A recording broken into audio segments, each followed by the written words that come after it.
भदोही से bureau chief निहाल अली की खास रिपोर्ट। भदोही पहुंचे डिप्टी सीएम मौर्य, गजधरा गांव के विकास कार्यों और अमृत सरोवर का किया निरीक्षण, विपक्ष पर तंज भी कसे।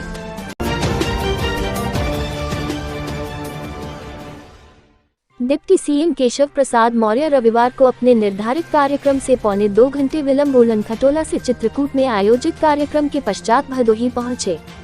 पुलिस लाइन में बने हेलीपैड पर उतरने के बाद श्री मौर्य भाजपा पार्टी के जिला कार्यालय पर पदाधिकारियों और कार्यकर्ताओं के साथ बैठक कर उन्होंने संगठन को मजबूत करने और निकाय चुनाव की सफलता को लेकर योजना बनाई।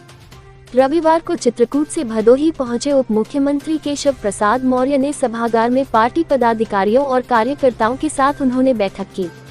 बैठक में उन्होंने संगठन को मजबूत करने और निकाय चुनाव की सफलता को लेकर योजना बनाई। इसके बाद वह विकास खंड ज्ञानपुर के गजधरा गांव में विकास कार्यों की समीक्षा कर स्वच्छता अभियान के अंतर्गत निर्मित स्वच्छ शौचालय, वृक्षारोपण व भव्य रूप से निर्मित अमृत सरोवर में नौकायन का जायजा लिया। डिप्टी सीएम श्री मौर्य ने कहा कि हमारी सरकार गरीब किसानों, नौजवानों के उज्जवल भविष्य और उत्तर प्रदेश की 24 करोड़ जनता के जीवन की खुशहाली के लिए समर्पित है।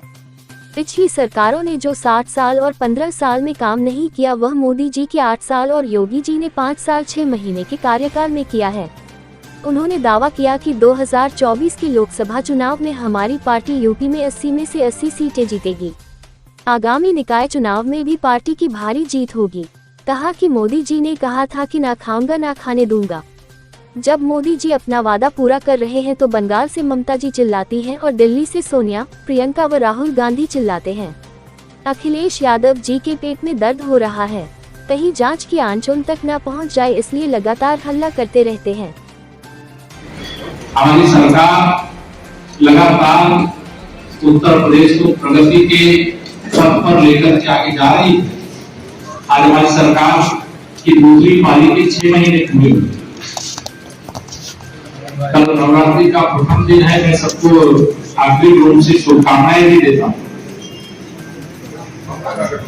आज जिले में भारतीय जनता पार्टी के अपने सभी जिले के कोर टीम के साथ भी मेरा बैठना हुआ, जिला पदाधिकारियों के साथ भी बैठना हुआ और जिले के सभी प्रमुख कार्यकर्ताओं के साथ भी मैंने बैठ करके चर्चा। कुछ शिकायतें जो आई हैं उसके लिए बड़े निर्देश दिए गए हैं कि पिछले स्तर से जो गरीबों से, किसानों से, मजदूरों से, बुजुर्गों से जुड़ी समस्याएं हैं, वो चाहे प्रशासन से जुड़ी हो, चाहे विकास से जुड़ी हो और चाहे पुलिस से जुड़ी हो, प्राथमिकता के आधार पर उसका समाधान किया जाए। मुझे पूरा विश्वास है कि हम जनपद भदोही को विकास के नए मुकाम तक पहुंचाने में कामयाब होंगे। यहाँ जिले के अंदर पीटी मोड़ पर एक मेडिकल कॉलेज की दृष्टि से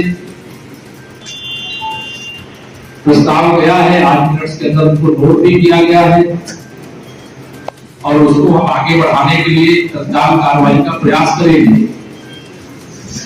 यहाँ पूर्व में गंगा जी पर सेतु निर्माण, कुछ रेलवे ओवरब्रिज निर्माण की घोषणाएं हैं, वहां भी कार्रवाई गति से आगे बढ़े। उसके लिए भी माननीय जनप्रतिनिधिगण और पार्टी नेताओं ने कहा था, उसे भी आज निर्देशित किया गया है कि शीघ्रता से उस पर कार्रवाई करने का काम जिला स्तर से जो है वो जिला स्तर से करें, जो शासन से संबंधित है तो शासन स्तर पर हम लोग कराने का काम करेंगे।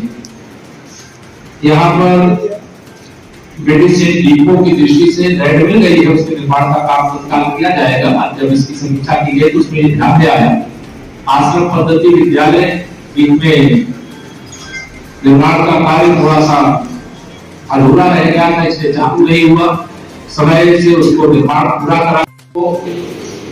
आयुष्मान भारत योजना के अंतर्गत चिकित्सा की सुविधा प्रदान करना माननीय प्रधानमंत्री जी का, माननीय मुख्यमंत्री जी का, डबल इंजन सरकार का प्रयास है और हर जो पात्रता श्रेणी में है उस पात्र परिवार का आयुष्मान कार्ड बन जाए, इसके लिए विशेष अभियान चल रहा है, पखवाड़ा चल रहा है और आज उसकी भी समीक्षा करने का काम किया गया। प्रधानमंत्री किसान सम्मान निधि की दृष्टि से भी आवश्यक निर्देश दिए गए।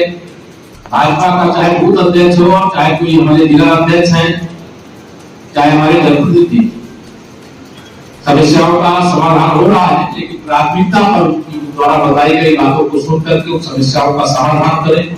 इसके लिए भी आवश्यक निर्देश आज यहाँ पर दिए गए हैं और कई महत्वपूर्ण बातें हैं। मैं यहाँ जिला सूचना अधिकारी को बता करके रखा हूँ कि पूरी आपको प्रेस नोट एक बना करके दे देंगे। मैं राजनीतिक दृष्टि से दो बातें विशेष बताऊंगा। यहाँ पे आज मुझे हमारे माननीय सभी पार्टी के चाहे हमारे जनप्रतिनिधि तो बड़ी संख्या में छात्र थे, उससे मिलकर के यहाँ विश्वविद्यालय की दृष्टि से बात किए। आज हम उसको मिनट्स के अंदर शामिल कराए हैं, सरकार के स्तर पर उसकी भी चर्चा करेंगे और जो 100 बेड का हॉस्पिटल जो जांच के कारण से अधूरा पड़ा है उसका भी कोई विकल्प निकाल करके जब सुविधा चिकित्सा सुविधा उनको मिले उसके लिए भी कहा गया। 2024 में मैं पूरे विश्वास से कह सकता हूं कि उत्तर प्रदेश की 80 में से 80 सीटें माननीय मोदी जी के नेतृत्व में फिर से सरकार बनाने के लिए हम लोग जीतने में कामयाब होंगे, ऐसा मुझे भरोसा है और जनता का यही भाव लगातार देखने को मिलता है। आज अमृत सरोवर को भी मैं निरीक्षण करने गया और बहुत अच्छा बना है और इस प्रकार के सरोवरों के निर्माण का कार्य गुणवत्तापूर्ण ढंग से आगे बढ़े इसके लिए भी बताया गया है। मैं आज इतना ही कहूंगा, कोई तो सवाल आपको ये लालू जी, सोनिया जी तरीके कुछ नेताओं ने गुपचुप तरीके से बैठक की है, इस विपक्षी एकता को आप कितनी बड़ी चुनौती मानते हैं? 100 में 60 हमारा है, हर बूथ पर 40% वोटों में बंटवारा है और बंटवारे में भी हमारा है। इसलिए 2014 2019 में जितने सांसद हमारे जीते थे 2024 में उससे ज्यादा जीते। अखिलेश और शिवपाल की जो रार है लगातार बढ़ती जा रही है। शिवपाल ने कहा है कि अब चाचा भतीजे की लड़ाई हो, भतीजे की लड़ाई हो, केशव प्रसाद का भाजपा का कोई लेना देना नहीं है। भाजपा का कमल खिल रहा है, आगे खिलता रहेगा और वो लड़ाई अपना लड़ते रहे। और समाजवादी का पार्टी का मैं कहूँ कि 25 साल तक यूपी में कोई भविष्य नहीं है। क्या राजभर इसको आप गठबंधन में शामिल करने जा रहे हैं? क्या राजभर जी को आप गठबंधन में जल्दी शामिल करने जा रहे हैं? जो शामिल होना होगा हमारे नेतृत्व से बात करेगा और जो बात करेगा उसके बाद उस पर विचार करने का समय तब आता है। अभी मैं इसे एडवांस में मैं क्या कहूँ। हाँ, दुखद घटना हुई है, मैंने भी देखा है क्योंकि उत्तराखंड से जुड़ी घटना है। उसके जो अभियुक्त थे उनकी गिरफ्तारी हो गई है और इस प्रकार की घटनाएं देश में प्रदेश में कहीं पर भी नहीं होनी चाहिए।